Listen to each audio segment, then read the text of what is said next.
right. So, as Angela mentioned, my name is Derek Roy. I'm from Community Living Essex County. And just to make the presentation a little interactive, I've left some white clickers on the tables out there. So everybody should have some, yep. So I'm going to ask a few questions throughout the presentation. And this is just a way to kind of get everybody engaged and sort of see who's paying attention. And I will say there's a quiz at the end, and if you don't pass, you can't leave today. No, kidding. All right, so we do have a quick test question, just so I have a sense of who's here. Are you a job seeker, service provider, employer, or other? So you can click A, B, or C, or D on your remote. All right? So I'm going to leave this up for a couple seconds longer. And I think we're just about there. Perfect, all right. So a lot of other. Very cool, so that's sort of how it's going to work. All right, so Career Compass. Just to give you a little bit of history on Career Compass, about 4 years ago, our organization underwent a little bit of a restructuring. So we received the first round of Employment Modernization Fund, and working with Odin, working with Community Living Sarnia Lambton, working with Community Living Algoma, we sort of took a look at what we were doing and noticed we had to change a few things. One of them was our approach to job developing and working with the job seekers that we're connected to. So after totally revamping, refreshing our employment services, we did some restructuring. We have one employment manager that oversees a staff of 4 full-time employees whose sole purpose is to match job seekers to job opportunities in their community. Now, Career Compass was sort of the name that we came up with after a process. We had our whole organization engaged, and all 700 employees were able to vote on a number of names, and Career Compass came up as the winner. And it really reflects sort of our new strength-based, business-minded approach to what we do when we're working with job seekers. And just a few guiding points of what we do. Number one, of course, we make sure that the job seekers we're working with, they're looking at opportunities where they're paid at least minimum wage, right, or else it's illegal. But we look for opportunities, too, where employees of all abilities are working together, right? We don't want any segregation. We want everybody working together. And along the same vein, when our job coaches are going into businesses and doing some developing, what they're doing is they're taking a look at the workplace as a whole, finding out where those natural connections are, and helping to facilitate those. And many organizations, companies have sort of family events and different events. So we want to make sure that the employees that are connected to us have those opportunities to partake in sort of the workplace culture. Now, service providers out here will know exactly what we do. So pre-employment training, we, of course, need to get to know the job seekers that we're working with, right? So we spend a lot of time getting to know people, what their interests and strengths are. We have pre-employment training for that. Next is the job development process, right, where we're helping people find opportunities in their community. And that can be tricky with us, and I'll get to that in a second, but for those of you who know where Essex County is, it's a pretty rural area of the province. So transportation is very much an issue. And now once a job seeker is matched to an opportunity in their community, we provide on-site job coaching and really try to phase ourselves out so that person is working as independently as possible. And of course, that's totally person-centered, person-directed. Once they're comfortable working and they fully understand their duties and expectations, that's when we start the phasing out process. And then job retention. We want to make sure that it's successful for the employer, but also for the families and job seekers that we're connected to. So once we phase out the job coaching, it doesn't mean that we're not going to check in. We'll continue to check in with the employer. We'll continue to check in with the employee we're connected to. So this is a shot of Essex County. So geographically, it's quite large. The chunk missing in this corner, that's the city of Windsor itself, and then Over to that point is actually Point Pelee, the most southern point of Ontario. It's about a 45-minute drive, so it's quite lengthy. So our organization is sort of divided into 4 geographic areas: north, south, west, and the central. No east. Wasn't me that named it, but we also have 4 resource centers across the county, and we sort of use those spaces as meeting spaces for families. And my staff team each sort of cover one of those 4 geographic areas. And that'll be important later. So career focus programs, I'm going to talk a little bit about what we've done to reach the youth in our county. So everybody's pretty familiar with JobPath. When we underwent our restructuring and our remodernizing, we identified that we needed something to get to know the job seekers we're working with, and Community Living Sarnia-Lambton had already developed the JobPath toolkit.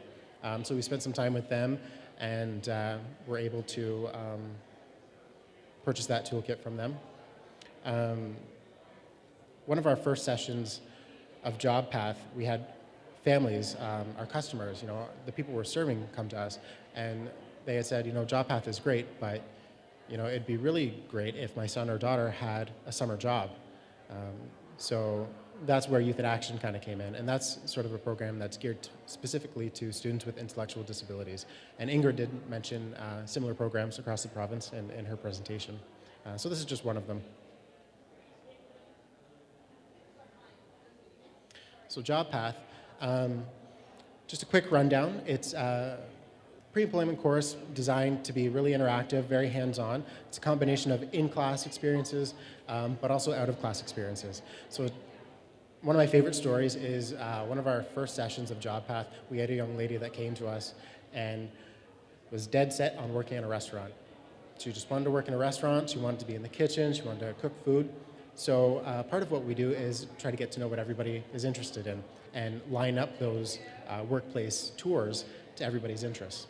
So we set up a tour of a restaurant at lunch, and she saw how busy it could be. She saw how hectic it was and how cramped it could be, and shortly after that, she had said, I don't want to work in a restaurant anymore. That's not for me. And that's okay, that's great too, because that's what we want to know. Just as much as we want to know what people want to do, we want to learn what people don't want to do as well, right? We want to make sure that that match is certainly there. So what we've done recently as well is we've been working with our school boards. A couple of years ago, they were able to take a look at the JobPath toolkit that we were using and thought this would be great to supplement their curriculum in the school boards. So the Catholic board and the public board in our county actually purchased toolkits for their special education departments in the high schools across the county. So they purchased a total of 18 toolkits, and we were able to go in and sort of be guest speakers in different classrooms and sort of utilize the JobPath toolkit with those students in the classroom. So we've gone a step ahead, and I know in our area there's a little inconsistency when it comes to co-op placements. Some high schools will do in-home co-op placements where students are going from classroom to classroom, collecting garbage, collecting recycle, and that's not what we're aiming for. We're trying to get students out in the community in a real-world work experience. So just last month, actually, we started piloting a JobPath session with the school boards. So we're working with one high school from the public board and one high school from the Catholic board. We have 3 students from each high school coming to a youth center, and that's where we're facilitating JobPath. So we're getting to know those students much earlier. We're getting to know what they'd like to do, and they're learning too. We're finding that the first part of JobPath, which is getting to know you, students are having to ask questions that they never really thought of before. So that's been quite interesting. So this is a quick snapshot of sort of the 6-week itinerary of JobPath. And I just wanted to show this because I do think it's important to mention the self-discovery piece. And it's sort of what we've done to sort of modify the curriculum with our participants in this session was sort of sprinkle the self-discovery pieces throughout the other curriculum, along with the hands-on experiences, along with the guest speakers. So Youth in Action. This again, came from some families speaking to me and talking about how JobPath is great, but it would be great if their son or daughter had work experience, something to build their resume.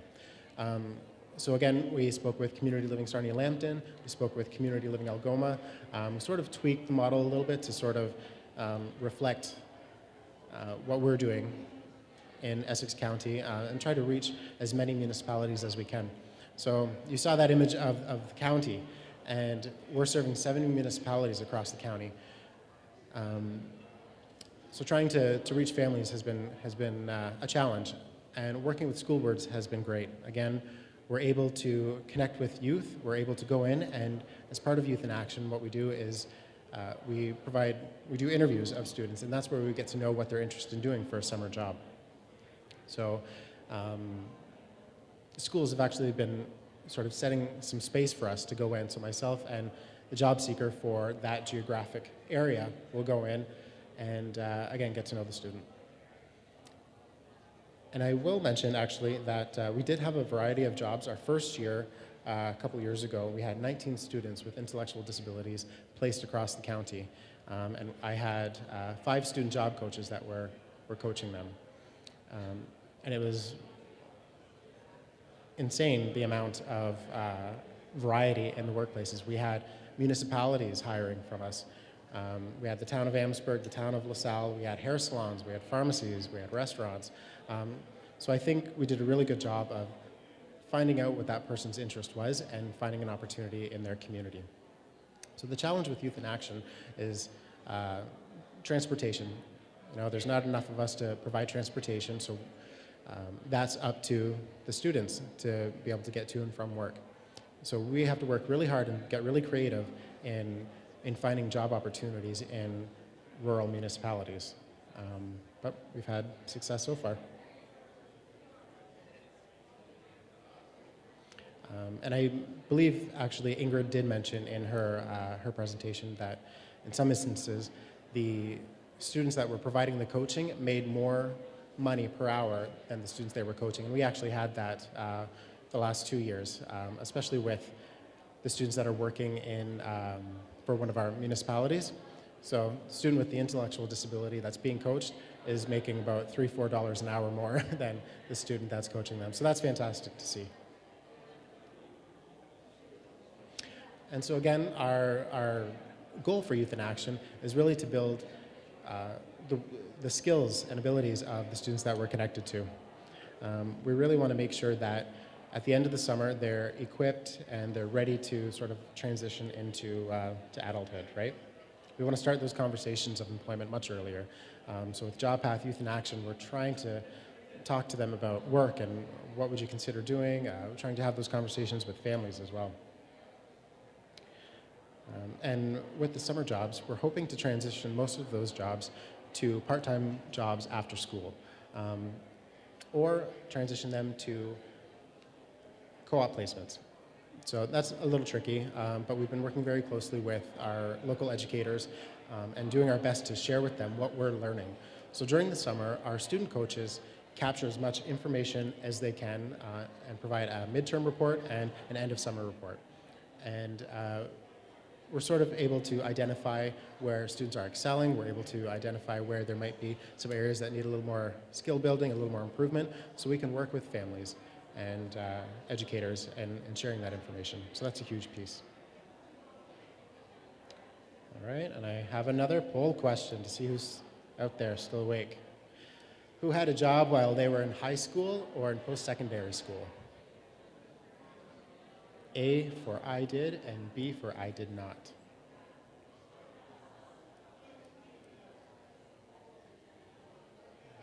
I think we've got a few more out there. Perfect. All right. So, right. Many of us did have a job while we were in high school or going through post-secondary education, right? So we've got to make sure that that expectation is the same for all students, regardless of ability. So partnerships. I did want to talk a little bit about some partnerships. I've talked a lot about the school boards. They've been really great to work with, especially our special education coordinators in our area. but so has St. Clair College. They've been fantastic, and we really have a great relationship where if they're struggling to find a placement for somebody in the county, they'll give us a call and we'll work with them. We'll take a look at who we're connected to, which employers would be interested in providing a placement for the college. And then vice versa. If they know that somebody will be hired through the placement after working there through the college, they'll give us a call and let us know that someone is interested in hiring the student that was placed. And we can go in, provide any coaching, introduce ourselves to the family, introduce ourselves to the employer. So it's been a really good relationship. Even with Youth in Action, many of the high school students that get into the CIC program at the college, they can apply to be part of Youth in Action. And again, we can work with the college to transition that to a placement during their second year of college, or we can work with the college to make those a paid employment. And I did want to mention eVantage. So this is a new project that we're working on. It's a 5-member collaboration. It's ourselves, Meta Employment Services in Whitby, NTEC, the Niagara Training and Employment Agency, who's working very closely with Niagara College. And then we have Odin as well. Odin's role is sort of a coordinating, monitoring, evaluating, and also sharing results. So at the end of this project, they'll be able to share any results that we find. And now ourselves, Meta, and the Niagara region will be 3 pilot sites for this project. And what we're hoping to do is sort of investigate, implement different technologies into employment services. So we're doing that through a combination of mainstream apps, technologies that are available, but also piloting and trialing some new software that's out there. And as you guys know, technology, apps, there's all kinds of stuff coming out every day. So part of what we do is try to stay on top of that. And we're really excited to be working with Avail. Avail is software that's based out of Ireland, and we actually have Lisa Marie Clinton here today. So if you want to learn more about Avail, I suggest you chat with Lisa. We're pretty excited because we're among the first group of agencies to be piloting Avail here in Canada. And we've just got the ball rolling on that, so we're really excited. Now, the whole goal with implementing technology into employment services is to sort of create efficiencies in our service delivery, right? We have the goal of supporting more people at the end. So how can we reduce on-site job coaching? Can we phase that out a little bit earlier, right? So those are some of the things that we're going to be researching and looking at and sort of evaluating over the course of the next 2 years. And because there's just so much technology out there, we want to be able to provide a list of apps and technologies that we found useful and what wasn't useful. So again, that'll be shared at the end of the project as well. So I did want to mention Reaction for Inclusion. A few years ago, we had the opportunity to work with the group at Reaction for Inclusion and go to an annual conference. So this was really important because the youth that I took there, I took youth with disabilities and youth without disabilities to a conference where at the end, students could come back, go to their high schools, and develop a change project. This project was around social change and sort of identifying some areas in their high school that they felt could be improved. So my first year going, I had a student, Emily, who didn't like how her Best Buddies program sort of set people up. So they had a group of students with disabilities and a group of students without disabilities. And they said, okay, you have a disability, you don't, you're matched up. She felt it should be based more on interests, commonalities. So what she did, she went back and she changed that. And so it's based on interest. There's a questionnaire and everybody was matched based on what they're interested in. She also had several workshops during the school year where students could pay $2 to get out of their class and attend this workshop. There was a creative writing workshop, there was a baking workshop, and this created an opportunity for students who would not otherwise talk or meet to connect. And it was really natural and it was a great lesson. So the reason I'm talking about this is because fast forward a couple years later, Emily was one of my student coaches in Youth in Action.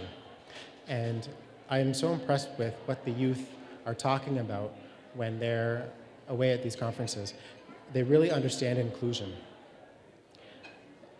And this has been great on a couple different levels because I can go into students and talk about Reaction for Inclusion, talk about the conference coming up, trying to recruit students with and without disabilities, but also talk to those same educators about going in and talking to families about employment. So they really kind of go hand in hand. And I mentioned how it sort of created awareness and opportunities. I've had several students actually now who were part of part of Reaction for Inclusion come and be part of Youth in Action, and we've hired them as job coaches, and they totally understand. Now, at the end of the day, these students, these youth that we're working with, these youth that are going to Reaction for Inclusion, they're going to be the coworkers and employers of tomorrow, right? So they're already going to understand that anybody with an intellectual disability, they're going to be contributors in the workforce, right? And I do want to mention as well that we also work with Student Links. So Student Links and Reaction for Inclusion are both connected to Community Living Ontario. Student Links has been great because they provide mentorship opportunities to students, and then when they find that somebody's ready for employment, then we'll get connected and start working with our Student Links coordinator in our area. I really quickly just want to talk about Real Exchange. This is sort of an online hub that's hosted by Community Living Essex County. There's sort of three different pillars. One is knowledge exchange, one is collaboration, one is mentoring. So under knowledge exchange, there's different modules, different materials that our agency has produced to sort of share what we've done. There's a social media module, there's a career compass module, so you can see all the templates and everything for Youth in Action. Collaboration, this pillar, there's a couple different components to it. One is Innovation Forum. So this is sort of an online meeting where Julie Lasorda, our manager of administration, sort of hosts and facilitates different meetings about different topics that are areas of importance to agencies in the DS sector. And those topics change based on demand, what everybody wants to hear, essentially. And also Tech Talks. So Shelby Pilon, she's the project manager of Smart Support, and she really is the one that started looking at smart technology and software and incorporating it into the daily lives of the people we support. So that's where the eVantage project came from. We're taking a look at what Shelby started and trying to implement that into employment services. So she hosts online meetings discussing Smart Support, and we're in the talks actually to host a tech talk about eVantage and talking about what we're looking at, the apps, talking about Avail, and incorporating that into our employment services. And then the other piece is mentoring.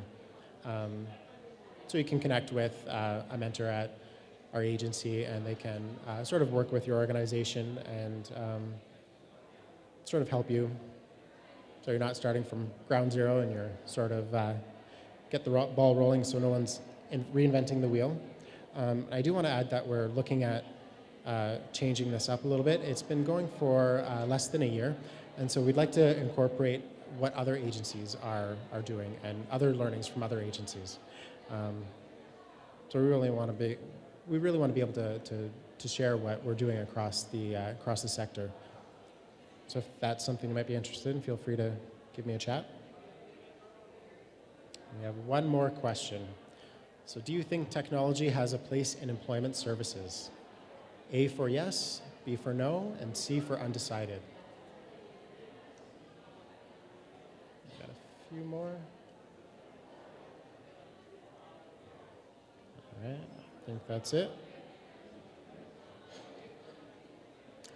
Awesome, everybody said yes, right? How true is that? How many of us use technology every day? I know I am lost without my calendar on my phone, right? I have a reminder telling me when to take out the garbage, another reminder telling me when it's recycle day, another reminder telling me when to change my furnace filter. So if we all use technology, why can't the people that we're connected to use technology in the workplace? So I think that's everything I have to say. Does anybody have any questions?